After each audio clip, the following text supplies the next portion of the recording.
everybody, how's it going? This is Jacqui Van Ham, your girl in the know for all things motorcycle with your Fun Fact Friday out here. I'm back home, I am back here in my garage. It is super duper warm out here in Kentucky, and it's raining, of course, because that's all it seems to do here in the spring and summertime. Is it's just hot and sticky and rainy. I hope no matter where you are out there in the world, it is hopefully some beautiful weather and you're gonna go ride some motorcycles. But I figured for today, since it is rainy and gloomy and I got a Friday show, I figured I'd come down here to the garage again and we would talk a little bit more about a little bit of engine basics. I did a show, not last week because I was out of town, I was down in Florida, but I did a show 2 weeks ago talking about some different types of engines. We talked about singles and twins and V-twins and all sorts of crazy stuff. You can always go find any of those shows down thread here on the Choppertown Facebook page, or you can, I thought that was the right thing, maybe not. Okay, never mind. Or you can go over to the Jacqui Van Ham official page here on Facebook and go give me a like, and I move all of my videos over there. So you can always go find them in one place. Again, that's Jacqui Van Ham official here on the internet. So as always, I can see your comments, so feel free to peek in and say hello to me.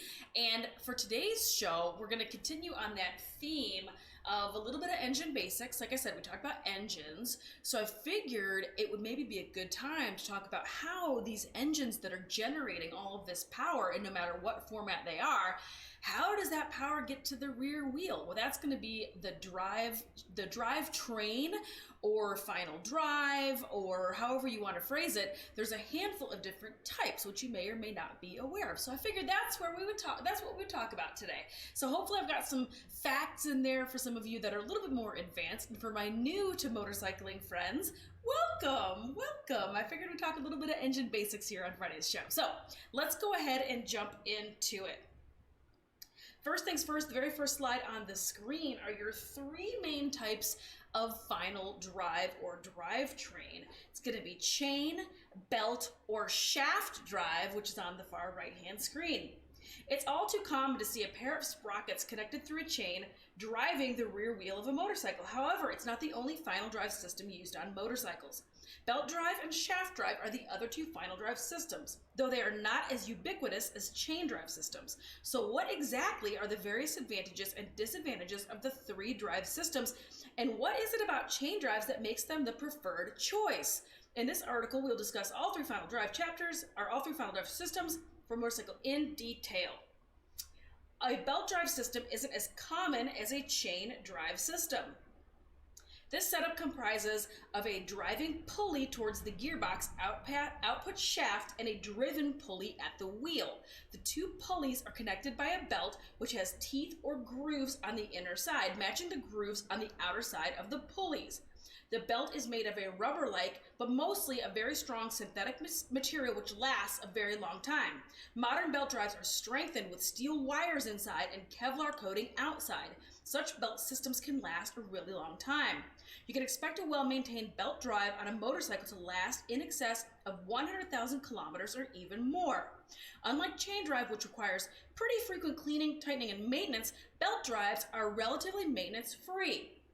They run clean as they don't have to be lubricated with sticky lubes and don't require cleaning either. Belt drive systems also run much smoother, which much less jerks as compared to chain drives, and produce much less noise too. So the first two slides that I'm showing you right now obviously are a little bit earlier in the Wayback Machines of belt-driven motorcycles. They literally were belts, like leather belts, like you and I still wear today.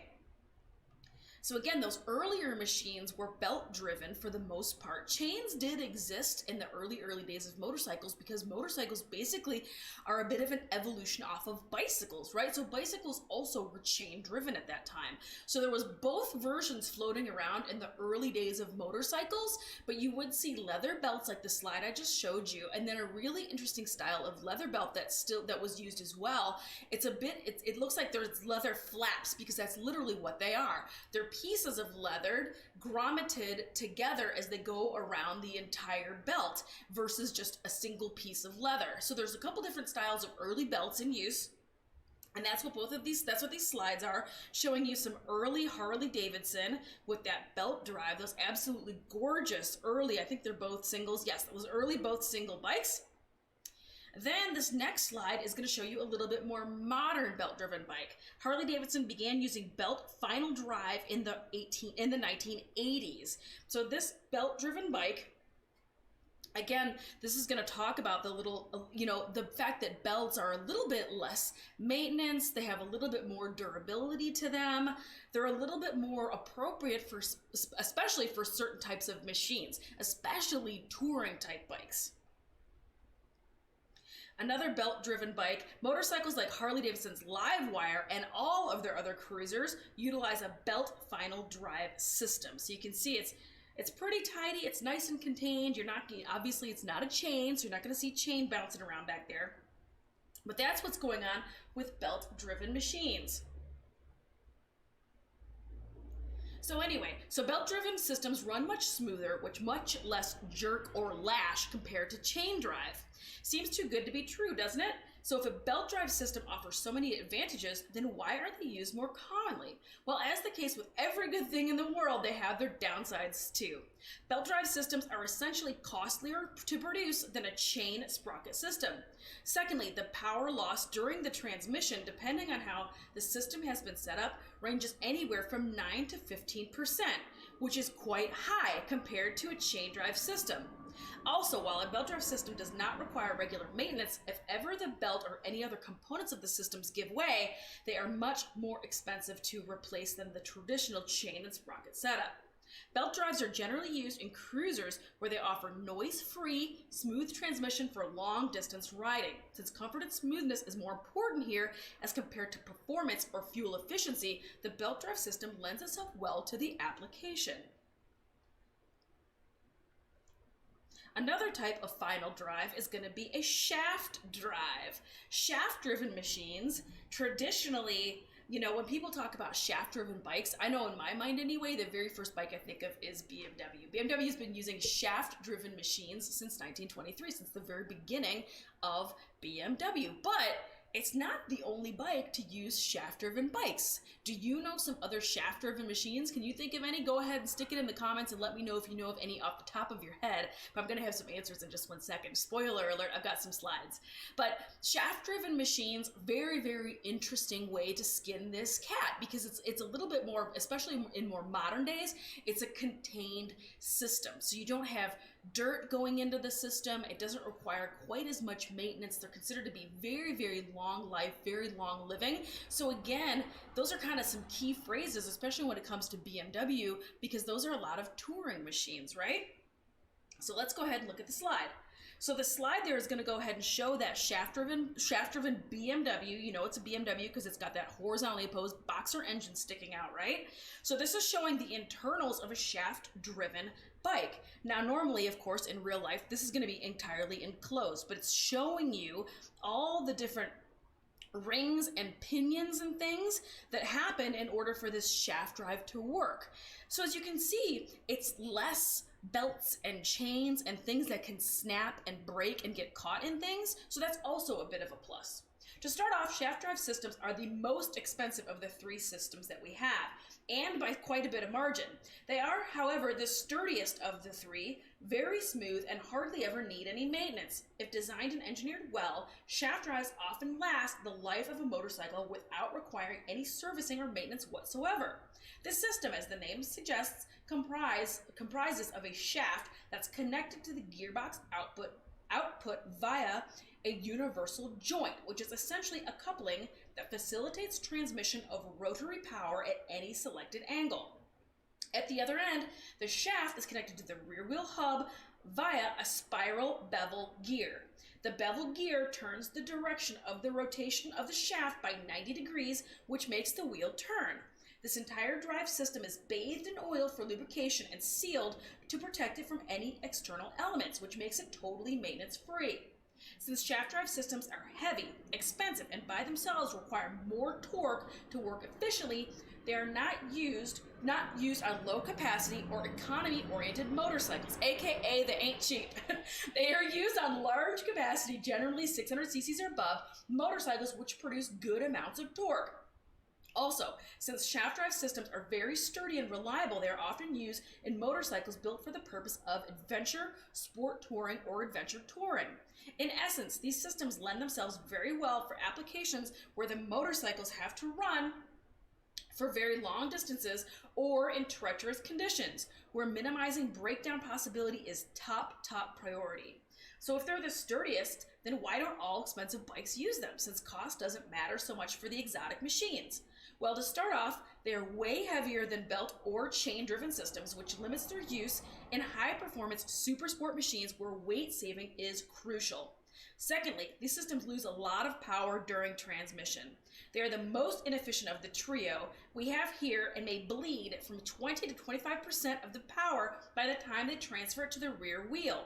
This is not super great for performance-oriented motorcycles where it's extremely important to make every horse count. So now the bike on your screen is another European machine, another shaft-driven machine, and obviously another earlier antique machine called a Sunbeam. So this is a very cool, very early machine. Again, another European bike. This is going to be the Moto Guzzi, which is another really well-known shaft-driven machine. Another bit of a V-twin, but this is going to be a rotated V-twin. The Kawasaki Concourse also is a shaft-driven bike, and I thought that was really interesting because this kind of falls into that sport tour type category, and that's a great, really, really comfortable bike if you've never had the chance to ride the Concourse. It is definitely a bit of a cult machine for the Kawasaki tour nerds. I, of course, had to include a picture of myself in here. That's me with my old 1972 shaft-driven, of course, BMW at the BMW factory in Berlin, where that bike was made. I had the good fortune of taking that bike home, as it were. 2 years ago, I shipped it overseas and rode it all around Germany and Europe for about 5 weeks, and one of my main stops that I had to hit was the place where this bike came from in 1972, which was the BMW factory in Berlin. So again, while very BMW-centric out here, there are definitely several other types of machines that utilize that shaft drive. You're going to see it used mostly for touring type application because it is very, very heavy. On that slide I showed you, the very first one, I mean, all that metal, you know, versus a super lightweight chain or a super lightweight belt, it does add weight. That being said, BMW in particular and all those shaft-driven machines are kind of torque monsters. So that's why they're used on the GS bike, and that's why the GS bike does so well. It's because it's got that low-end grunt. Last but certainly not least in our conversation today of drive trains is going to be chain drive. Definitely the most popular type of drive in all of motorcycle land, but it has some ups and downs. Now that brings us to the trusty old chain drive systems, comprising of a simple chain of linkages connecting two sprockets. This is the drive system that an overwhelming majority of motorcycles implement. The sprocket connected to the gearbox output shaft is the driving sprocket, and the one at the rear wheel is the driven sprocket. Both are connected through a chain, which also comes in a variety of designs, but we'll leave that to a later conversation. Now, a chain drive system requires you to tighten it from time to time, as the chain has a tendency to increase in length with time. There is a built-in provision in the swing arm in motorcycles with chain drive systems to allow the rear wheel to move backwards by a limited amount. One has to check the motorcycle every 500 to 700 kilometers for slack and adjust it if required. In addition, since chain drive systems are generally open to the elements and catching a lot of dust and grime, they have to be cleaned and lubricated also every 500 to 700 kilometers. This makes chain drive systems pretty service intensive and bothersome to an extent. Chain drive systems are also quite noisy, especially when the chain loosens. In addition to the regular maintenance they require, chain drive systems also need to be replaced every 15,000 to 25,000 kilometers, depending on factors such as power output of the motorcycle, usage patterns, and maintenance levels. Despite all these negatives, chain and sprockets are the most efficient at transmitting power, with only 1 to 4% transmission loss. I had no idea about that, by the way. That's significantly less than belt drives and a no contest as compared to the heavy losses incurred by shaft drives. Chain drives are also very simple in their functioning and are also very cost effective to run and replace as well. While it's extremely rare to see a chain snapping, if that ever happens in some extremely rare cases only when abused for extended durations, they can cause a direct injury to their rider or just tangle themselves around the sprockets or lock the rear wheel and cause an accident. However, with their supreme efficiency at transmission, relatively lightweight, simple construction, and cost effectiveness, chain drive systems rule the roost in the modern motorcycling world. So the slide on your screen right now is starting to show some wear at that very first output shaft sprocket. This is the sprocket that is directly in contact, as it were, with your engine. And there's two sprockets in this system, same as for a belt. There's a sprocket at the very engine, and then there's the sprocket at your rear wheel. This one is closest to the engine. It's showing quite a bit of wear. You can see how rounded off those are. This is heading into the danger zone. You can also eventually start to break off your sprockets. They will eventually get worn so thin that just through daily usage of riding your machine, it'll start to snap some of those sprockets off. This is also super duper danger zone. The very first level of danger zone for sprockets, however, you can start to see they start looking like shark fins. They start getting much thinner and narrower, and they even can start to take on a bend shape, kind of like a wave or like a shark fin. Now, if you have enough wear and enough stretch happens in your chain, it can actually jump and fall all the way off track. Now, this is pretty catastrophic. This has potential to cause quite a bit of damage. You can see all the scrapes and scuffs and gouges in that rear sprocket and on that rear swing arm. However, if this snaps, this can also run into your front sprocket. It can hit you.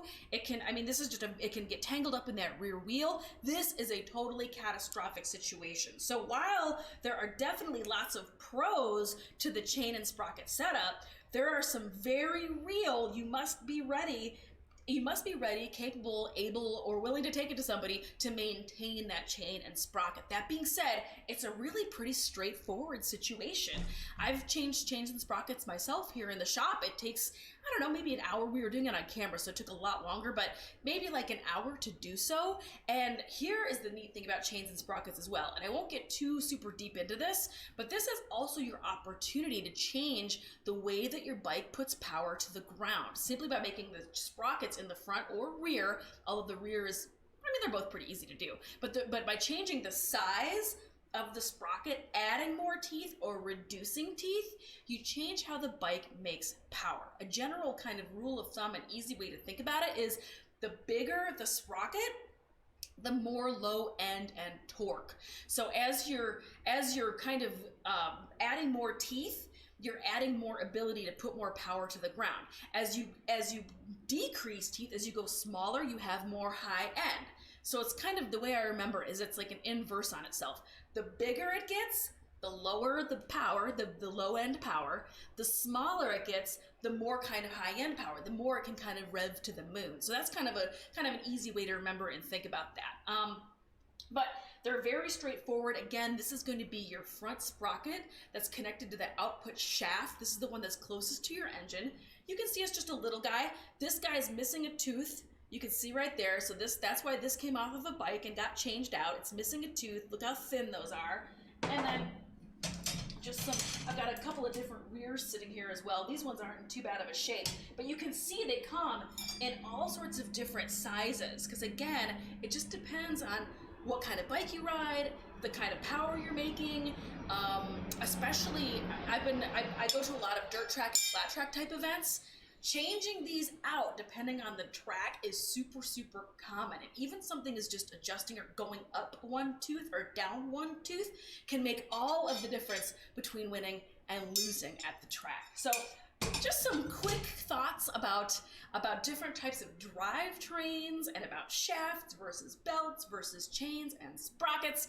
Again, don't be afraid to ask questions in the comment. I hope I had some good, cool information for you today. Some bikes maybe you didn't know about. I tried to throw that Sunbeam and those early Harley-Davidsons in there for you to keep some of my more advanced learners interested in today's conversation. But those are the three basics as far as drivetrain, as far as how the power gets from the engine to the back to the wheel and makes it spin around. Those are your three basics of how to make that happen. And they are all, they all have their pluses and their minuses. Some have more maintenance than others. Some are heavier than others. So you kind of really have to take into consideration, if you're shopping for a new bike, are you ready to maintain that drive shaft, or what kind of riding are you doing? So hopefully I had some good information for you today. Let's go over to the comments and peek in with everybody. As always, thank you so much for tuning in. I appreciate you jumping on over here. Make sure you share this video with your friends. I couldn't do any of these shows without you out here in my Choppertown Nation. I am not gonna lie, I am sweating. It is very hot in this shop today. I brought some frozen water with me again. Woo, just a quick little pit stop. Don't forget this weekend, if you are down in the Florida area, this weekend is the opening round for our friends over at American Flat Track Racing down in Volusia. If you want to go see some live racing, or click over and pick up their streaming pass. It is their very first race of the season. They've got a very, very late delayed start, so it's kind of anything goes. Some folks have been training, some folks have been changing bikes. I think it's going to be really, really very exciting. So again, that's AmericanFlatTrack.com. Go click over and check them out. That is going on this weekend. I did a show on Wednesday talking about a couple of other events that are going on here in the middle part of America, so make sure you click over and check it out. I'm starting to firm up my Sturgis plans. I am going. I had a great phone call yesterday with BMW. I've had a couple of really good talks with some racing organizations out there, so I'm definitely going to be at Sturgis. I would love to see you. I will start doing my Sturgis shows probably maybe not next week, but maybe the following week, talking about some events and things that are going on. But have a great weekend no matter where you are out there in the world. As always, thank you for clicking, liking, and sharing these videos. You might want to learn about some kick-ass motorcycling, some engine basics as it were, and maybe a little bit more advanced information is there in there as well. I try to mix it up and keep it exciting for you. Have a great weekend no matter where you are out there in the world. Stay safe, ride safe. They're not looking for you out there. I preach it every single weekend. Please do ride safe. Keep eyes on the front and the back. And I'll see you next week. As always, thanks for tuning in, Choppertown friends, Choppertown family. We appreciate you guys clicking, liking, and sharing all of these videos. My show partner, Vroom Retract Vac. It totally sucks, and it's supposed to. All Things Motorcycle Podcast is up and running over at Buzzsprout. Support the show, twostroketees.com, free shipping in the continental United States. And then let's go back through the comments and say hello to some of you. I know I was doing an awful lot of talking out here. John Hill, Moses from Daytona, are you going to go to the races? Steve Davis, thank you for sharing the Motorcycle Riders of Maine. Kevin, thanks for watching. Eli, thanks for tuning in. Daniel, what's going on, friend? Who else is in here? Polly from Sweden. Sweden or Denmark? I didn't catch it fast enough. I swiped too fast. Who else is in here? Dan, thank you for watching.